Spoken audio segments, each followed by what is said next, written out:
Ohayo, me he dicho que tengo la voz de Baku. De que puedo hacer el vaca. Quizás, o sea. Vaca. Normal, Oni-chan. Robótico, Oni-chan. Enojada, Oni-chan. Triste, Oni-chan. Feliz, Oni-chan. Me convertí en una persona otaku para poder hacer este video. ¡Hey! Buenos días, buenas tardes, buenas noches. Poliedro de Caracas. Aquí Tabata, allá quien, psicóloga clínica, ante todo. Antes de empezar el video, bien entrando al tema, quiero recalcar que mi verdad no es absoluta y yo no vengo aquí a decirte si algo está bien, si algo está mal, yo no vengo a dar diagnósticos, yo vengo a hablar desde mi experiencia, desde lo que yo vi, yo viví, yo investigué. Entonces, no me tiren hate porque este es un capítulo más de ¿qué es eso, chica? Y hoy vamos a estar hablando de otakus. Antes de empezar, yo siempre voy a definir el concepto de lo que estemos hablando, sea una comunidad, sea un algo, lo que sea, X, whatever. Entonces, vamos a empezar con qué significa la palabra otaku. Se divide en dos, o y taku. O es un honorífico y según Google, un honorífico es un título, tratamiento, palabra o expresión que se utiliza para mostrar respeto, cortesía o distinción hacia una persona reflejando su jerarquía, estatus social o méritos. Itaku, que vendría significando casa. Entonces, básicamente, la traducción de la palabra sería algo así como tu casa, de una manera muy formal. Y esto se da a que como eran personas que no tenían muchas habilidades sociales, en estas convenciones de anime o de otakus, le daban como el significado a que ese lugar era su casa, pero al mismo tiempo como eran muy retraídos socialmente, eran muy formales entre ellos mismos, entonces por eso es la palabra otaku. Pero otaku no significa, o sea, sí significa es tu casa, pero el uso que le dan no es específicamente eso, sino que se le da o se le designa a personas que son aficionadas en algo. Así que una persona puede ser otaku de cualquier cosa, o sea, si yo que soy de Venezuela, Valencia, y ahorita en estos momentos hay un auge muy grande en el pádel, yo puedo ser una otaku del pádel. Es básicamente como nuestra palabra friki, que ya no se usa. Pero cuando uno decía como que Nahuara, este chamo es muy friki, porque es muy friki en las computadoras, es un friki de las computadoras. Básicamente eso, pero con la palabra otaku de por allá de Asia. Entonces ustedes se preguntarán, ¿por qué la palabra otaku de repente se convirtió en algo malo? Fue porque se le empezó a vincular con el aislamiento y el peligro exclusivamente por un señor llamado Tsutomu Miyazaki, apodado el asesino otaku. ¿Qué pasó? Entre los años de 1988 y 1989 cometió una serie de delitos que incluyeron secuestrar a 4 niñas y además también se encontraron cargos por y necro. Cuando el señor es atrapado, que los policías hacen allanamiento a su habitación, consiguen una colección bastante numerosa de cintas VHS, mangas y revistas de anime, por lo que se le empieza a vincular con esto y realmente la consecuencia viene a raíz de la narrativa periodística o de la prensa que se empezó a ver en esa época, ya que se hablaba de cómo las consecuencias del consumo excesivo de anime, de mangas y de todo esto conllevaban a una dificultad en la distinción entre la realidad y la ficción. Y esta fue una consecuencia que estuvo casi 2 décadas en la sociedad, donde la palabra otaku básicamente significaba depravado o una persona peligrosa. Y es así como llegamos a la actualidad, donde ya otaku no significa ser una persona peligrosa, capaz sí depravada, porque sí he visto que lo usan para personas que son así, pero no por una persona peligrosa como tal.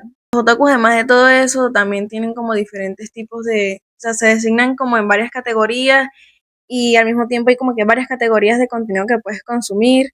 Voy a mencionar los más populares, porque tampoco es que yo soy experta, y voy de lleno a mi análisis. Ok, uno de los más comunes, y creo que es de los más famosos, bueno, es el más famoso, es el shonen, que es para chicos jóvenes entre 12 y 18 años, que los temas suelen ser que si la amistad, el esfuerzo, el crecimiento personal y todo esto, y suelen tener tramas chéveres, porque son tramas chéveres, la verdad.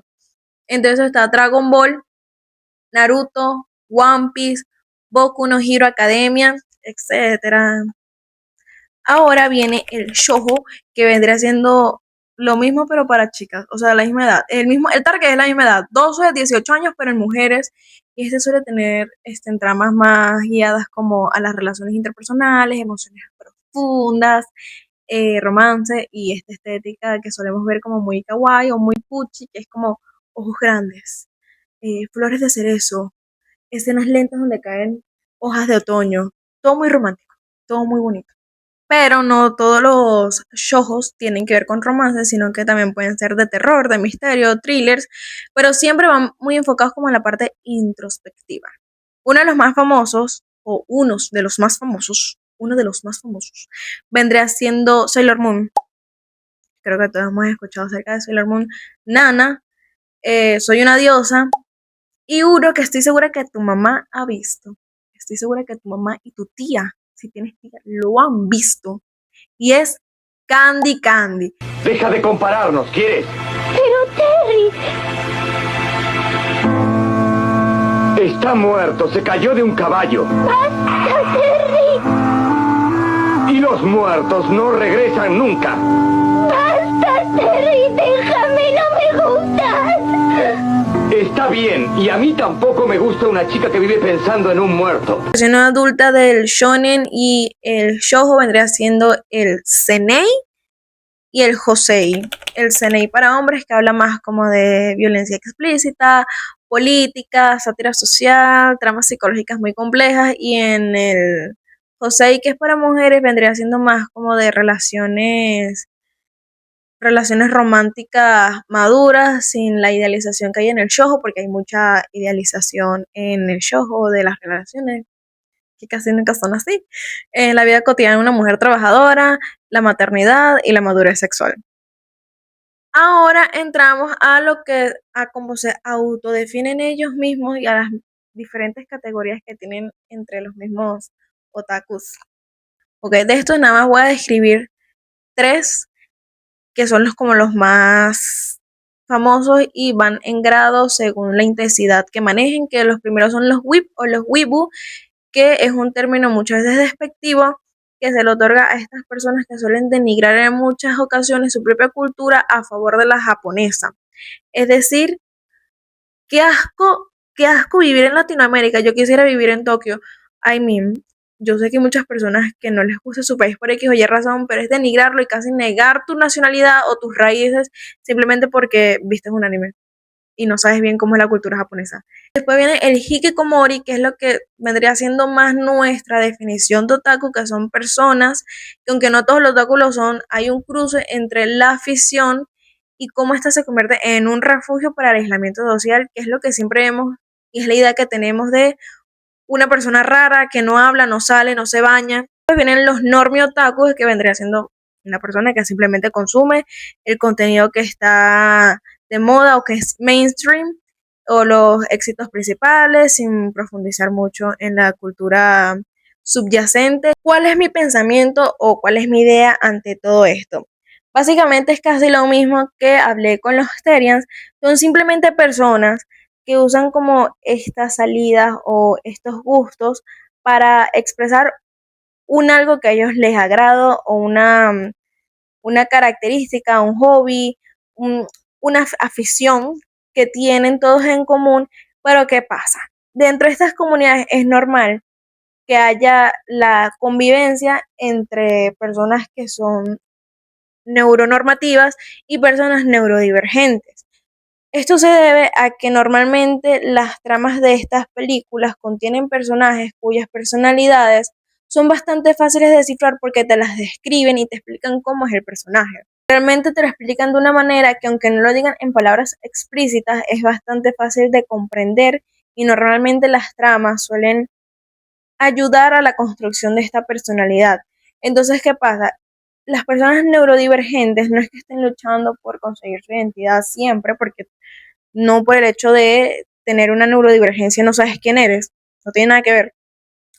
Pero cuando te cuesta tanto adaptarte a una sociedad que tiene como que bastantes escalones o como bastantes normas que tienes que cumplir. Incluso a mí a veces me cuesta mucho seguirle el ritmo a la sociedad de hoy en día. Entonces, para una persona, por lo menos una persona autista, que suelen ser personas muy estructuradas en cuanto a los esquemas mentales, que todo tiene que ser muy literal, no entienden sarcasmo, no entienden segundas intenciones. Este tipo de series, de animaciones, sean un refugio porque no hay nada oculto. Básicamente todos te lo están explicando y pueden reforzar su propia identidad y su propia personalidad en caricaturas o en personajes con los que ellos se sientan amenos. No digo que se sientan tal cual el personaje, aunque muchas veces se les ven como haciendo gestos que caracterizan a estos, pero es por lo que digo, están tratando de reforzar una parte de sí mismos a través de las conductas de estas personas. Dentro de mi trabajo investigativo, me di a la tarea de ir a una convención de anime que se hace normalmente aquí en Valencia y yo fui. Y la verdad yo esperaba, o sea, en mi mente yo esperaba ver algo fuera de lo común, yo esperaba encontrarme con una cosa, un mundo diferente al que yo estoy acostumbrada a ver.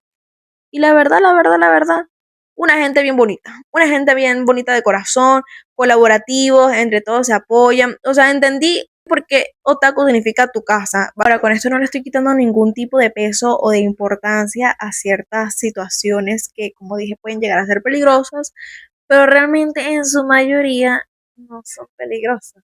Adolescentes o adultos que les gusta esta cultura, que les gusta vivenciarla, así como los reggaetoneros, o ni siquiera los reggaetoneros, así como los que escuchan corridos, siempre van caracterizados con el pantalón a medio boxer y bailan así todo y que le parece esa morra y siempre los solemos ligar con el narcotráfico.